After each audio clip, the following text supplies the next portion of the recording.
I think you're the only one that's got troubles. What about me, huh? You got something to get my feathers all ruffled about? Yeah, thanks for your compassion. I'll tell you what. I'm gonna leave you here, all right? Try not to brain yourself on the windows. I gotta get back to the hospital. Oh, now, come on. They don't allow your kind in the ICU, otherwise you could come. Well, I know how you feel, but you just can't go. I'll be back as soon as I can.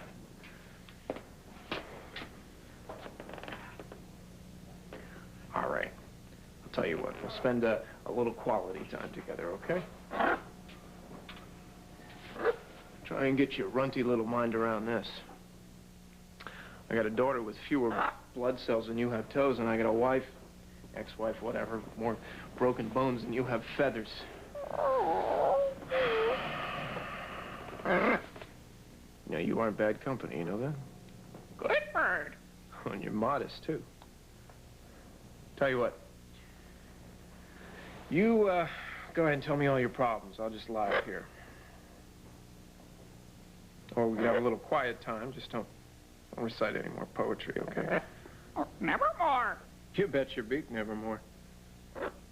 You and I both know that Professor McPoet crashed that car on purpose. See, he was going for a hat trick, trying to kill 3 people at the same time. Blair, his kid, and, well, Star's down, but she's not out. And me, I'm too mean to die. Don't you be looking at this. You get your own food. See, Margaret, no. Margaret had said that it was her or the kid. And what better way for Patrick to solve the problem than to run the car off the road and whack into a tree, kill the kid? Yeah, right. I don't know what to do. Revenge. You are my kind of bird. Marty said something about Patrick's past. Something back in Ireland. The morgue. Send him to the morgue. Oh, well, that's a good idea, but I'm talking about a different kind of morgue. See? The morgue is where the sun keeps all of its old stories. Look, it's me. Go down to the morgue. Have them send me everything they got on Patrick Thornhart. Yeah, I'm at home. Everybody's got a secret. No, really, trust me on this one. Everybody's got a secret. I just have to find out what Thornhart's is.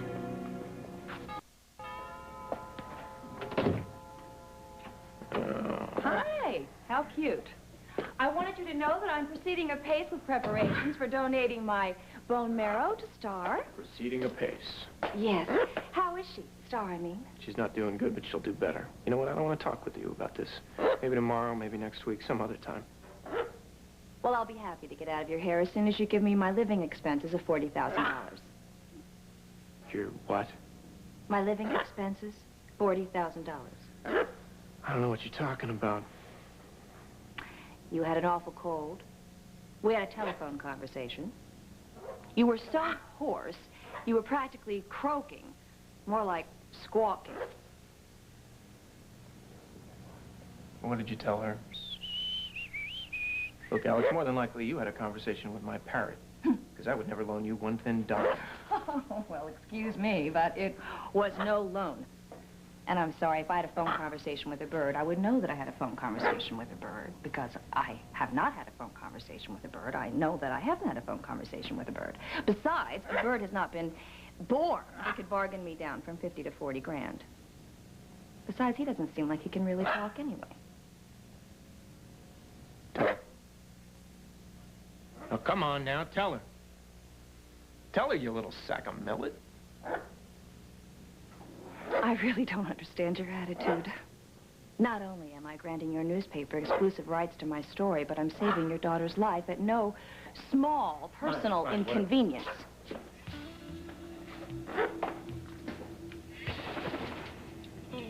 I know that you've been under awful stress, and I certainly understand how extreme pressure can bring on delusions.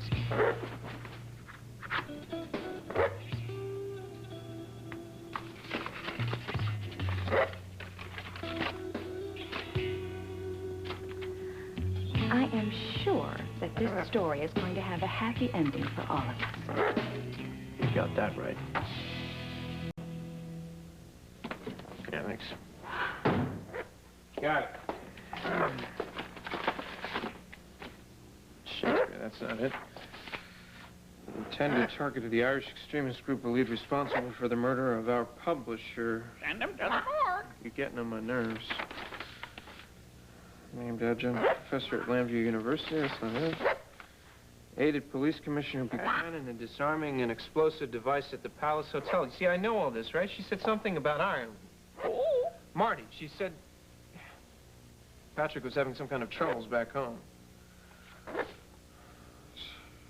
Thornhart's cooperation was said to be invaluable in effecting the capture of Keneally, the man of 21. Oh. The bad guys. Oh. Right. Who? Right. No, just shut up for a second and listen to me. See, this guy here right here, he was the bad guy, right? The architect, the chief cook and bottle washer for the men of 21. This guy has like 1,000,001 connections in Ireland. That's right. Keneally is the man to see. Dublin Times, right? Oh, excuse me, Irish Times. How am I supposed to know? You're both in Dublin, right? Anyway, listen, my name is Todd Manning. I'm a publisher of a paper here called The Sun. It's in the United States, in Lambview, Pennsylvania. Can you put me through to the morgue, please? Well, I'm looking for a man here who was arrested and extradited, one of the men of 21. Well, his name's Thomas Keneally. Could you tell me what prison he's in? Well, maybe you could go find out. Yeah, you can fax it to me. I'm at 215-555-0191. What's that? Email? You use that junk? All right, well, you can send it to me at boss.sun.org. Yeah, listen, as fast as you can, all right? Here we go. Here we go. Here we go.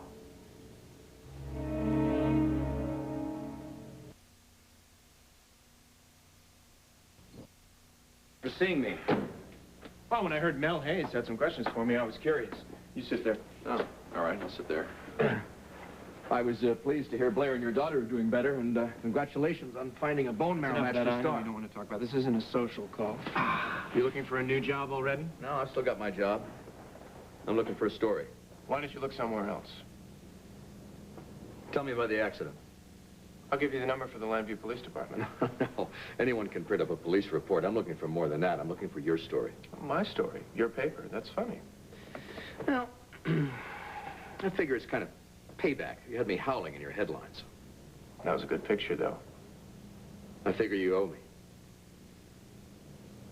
On one condition. You get Vicky's okay to print the truth about what happened that night. Which is? That accident was no accident. Patrick meant to drive that car off the road. Why do you think he'd want to do something like that? Patrick's fiancée, Marty Sabrick, was whining in front of a bunch of witnesses about how upset she was that Blair was pregnant with Patrick's baby. And he walked out of there, said he was going to take care of it. Take care of it? Direct quote. So, Patrick offers Blair a ride home, only he doesn't drive her home. He drives her right into a tree. No seatbelt, no airbag. He walks away healthy. Blair's got more broken bones than she has unbroken bones, and the kid conveniently got taken care of. End of story. Well, see, that sounds more like coincidence than convenience. Freud said there are no accidents. Now, the police report says that he swerved to avoid a head-on collision with an oncoming car. What car? Show me the car. You show me the car. Police haven't found a car. No, but they found skid marks. And is there any proof that those skid marks are directly linked to the so-called accident? No. Do I have to say anything else? Do you mind if I smoke? No, go right ahead. Just don't exhale. Are you generally paranoid? Or is there something in your history with Thornhart that brings it out on you?